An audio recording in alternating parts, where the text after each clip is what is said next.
Dr. John Barrell here from Springs Medical, Daylesford, Kyneton, Trentham. I'm pleased to introduce to you our current chairman, Dr. Brad Wyer. How you going, Brad? Close enough? JB, a little bit too close. 1.5. That's close enough. And don't touch it. I try not to. Thanks, JB. Guys, my name's Brad, I'm current chair.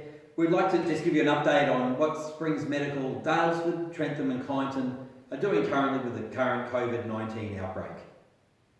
Firstly, I would really like to take this opportunity to thank all our patients and everyone of the Central Highlands District for the support you've given us through this very, very tough time.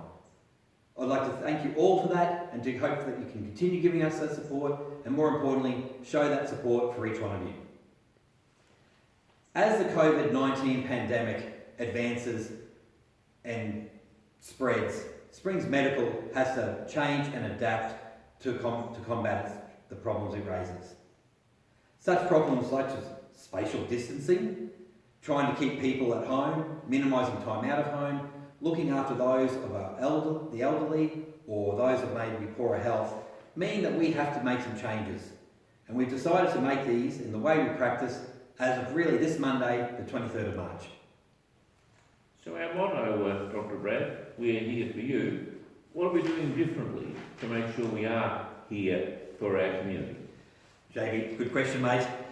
The big question that we ask ourselves, that we have sat down and asked ourselves over this week, is what would happen if one of our team was to come down with COVID-19 in Daylesford or Trentham or Kyneton?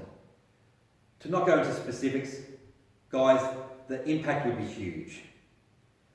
So we've tried to minimise that impact if it arises. What we've decided to do is to break up our team into sub-teams, into different groups of teams where they'll be isolated, working by themselves.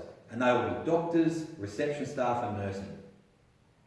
We've taken this so seriously that we actually asked those people to not socialise with members from the other team after hours, as they might not normally do over these next couple of weeks.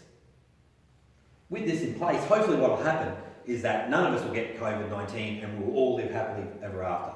But if one of us does, then that team can be isolated at home, while the other team does clinical face-to-face work. The impact to the patients might mean that your general doctor may not always be available to you face-to-face, but there might be something called phone calls or telehealth that someone might be talking a bit about later that might be able to help. I'm loving the phone call stuff, mate. JB, speaking of which, do you want to tell us a little bit about the phone calls? It used to be pretty hard for patients to get to talk to the doctor on the phone. We were all too busy, but things have changed. And so I think different situations call for different methods. Fortunately, since last Friday, the federal government have introduced a Medicare rebate for telephone consultations in many circumstances. And one of our objectives about keeping everybody safe is to reduce the amount of traffic through the clinic where we can. And that means if there's things like pathology results or repeat prescriptions that normally meant for a face-to-face conversation, which is good, it's nice seeing folk face-to-face, but it's inconvenient, it's time for work, travel. There's a lot of that stuff people do on telephone now, so we're encouraging more telephone consultations and the doctors are really enjoying it. Could you explain to me maybe what type of person might be appropriate for a phone call consultation, or what type of consult? Well, broadly they should be a regular patient of the practice. We recognise this as a holiday area, but there's going to be a bit less of that traffic going on. The main things I mentioned earlier about a pathology result. So the doctor might say, I need to get this test done, but you can ring me for the result. Or as I've been doing today, saying to people, I want you to get your tests done in a week, and then when you get your test done, ask front desk to book you in for a telephone consultation with Dr. Barrell a week after your test. Pathology results, repeat prescriptions, and general advice. And of course, particularly with flu seasons, coronavirus, respiratory ailments, anybody with a breathing type symptom, we want them to talk to us on the telephone first. If you're severely ill, always of course ring 000, get an ambulance. But for other situations, rather than just turning up on the door, we want patients to ring, they'll be put through to a doctor to have a talk about their symptoms, and then we'll help them to decide what's the right thing to do. Mate, are there any fees involved? At this stage, broadly, no. Look, this is still early days. We're aware that some people are doing it tough, and with the economic impact of coronavirus, maybe more people will be doing it tough.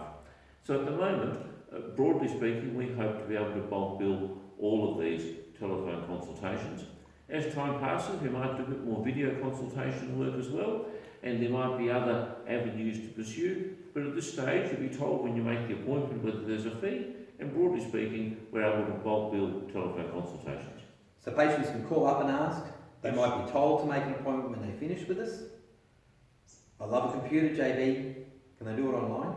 Well, we've got that sensational software called Hot Docs, which makes for online booking, and people love that as well. Our staff are working right now tonight in the back office to see if we can get online booking for telephone consultations. So I think by the time you see this video, it should be possible. That's what we hope. But I know already people are loving the phone calls and it's really getting taken off quite well, and it's fantastic to see.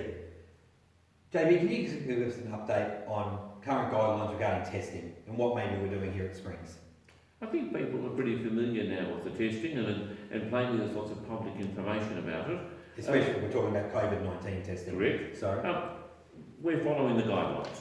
Now the guidelines are very strict because there certainly are shortages of testing equipment around the world and around Australia. Testing at this stage is restricted to people who've returned from overseas, people who've had contact with a known case of COVID-19, and in that context, the presence of fever or the presence of breathing respiratory type symptoms, and of course healthcare workers fall into a special case. So you can check all that stuff online, or you can ring and talk to our staff and ask about it. If we do need to do testing, remember of course if you're seriously ill, we'll be encouraging an ambulance to a major regional hospital. But for the other patients, we want to talk to you first. Ring us, talk to our reception staff, one of the doctors will ring you back, we'll assess the situation as to whether in fact you don't need testing. Just stay home, self-isolate if you need to. Or if we do need to test, we'll try and do it all here in Dalesford, the logistics are a bit easier, and we'll give you a time, the staff will ring you back for a time, come to the car park, ring us from the car park, and then we'll organise whether we're going to come out to you or whatever. So the answer is, testing is available at Springs Medical Dalesford, and we'll test according to the guidelines. One thing I was going to ask you, Brad, was what do you think might happen if there is a case in Dalesford? while I hope it never happens, JB, and we live a happy life without it, I think we have to plan for it. And I think there's two ways you can look at it. One, treat it like it already is here, even though we don't think it is. Or also, if you were that person who had it, if you were to think about having it, how would you not transmit it?